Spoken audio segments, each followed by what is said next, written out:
അഷ്റഫ് കാരാമ്പോയ. ഞാനാണ് പിന്നെ കഴിഞ്ഞ ബോച്ചോ ടിയിലെ വിന്നറായത്. അതുകൊണ്ട് അത് കിട്ടിയത് വളരെ ഒരു ഉപകാരത്തിലാണ്. ഞാൻ ഒരു വലിയൊരു കുടുങ്ങിയ ടൈമിലാണ് എനിക്ക് കിട്ടിയത്. ഞാനൊരു ലോൺ എടുത്ത് മള കെട്ടിക്കാൻ ലോൺ എടുത്ത് അതിൻ്റെ പൈസ അടക്കലും എല്ലാം കൂടി, പിന്നെ വീട് പണി പകുതിയായി കെട്ടിയായിരുന്നപ്പോഴാണ് കിട്ടിയത്. അപ്പോൾ വീടിൻ്റെ പണി ഏകദേശം കുറേയൊക്കെ കഴിഞ്ഞു.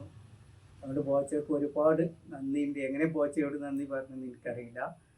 അതുകൊണ്ട് ഇനിയും എല്ലാവരും ഇതിൽ സഹകരിക്കണം, എല്ലാവരും ബോച്ചട്ടി വാങ്ങണം. ഇത് നല്ലൊരു ഇതാണ്. എത്രയോ പാവപ്പെട്ടവർക്കാണ് ഇത് കിട്ടിയിട്ട് ഞാൻ എപ്പോഴും ഇതിൻ്റെ വീഡിയോ കാണുന്നുണ്ട്. പിന്നെ ഞാൻ ഇത് കിട്ടിയതിന് ശേഷം ഞാൻ വേറെ ഇതൊന്നും ചെയ്തില്ല. ഞാൻ ചായപ്പൊടി വെക്കുന്നുണ്ട്. തിരൂർ ജ്വല്ലറിയിൽ നിന്ന്, ചെമ്മന്നൂർ ജ്വല്ലറിയിൽ നിന്ന് സാധനം വാങ്ങിയിട്ട് ഇവിടെ ചുറ്റുള്ളവർക്കൊക്കെ ഞാൻ കൊടുന്ന് കൊടുക്കുന്നുണ്ട്. അല്ല ഞാൻ ഫാൻസി ഇതൊന്നും എടുത്തിട്ടൊന്നുമില്ല. ബോച്ച പറഞ്ഞ കേട്ട് 4 ആളുകൾ ഇത് കിട്ടിയവരൊന്നും ചെയ്തിട്ടില്ല.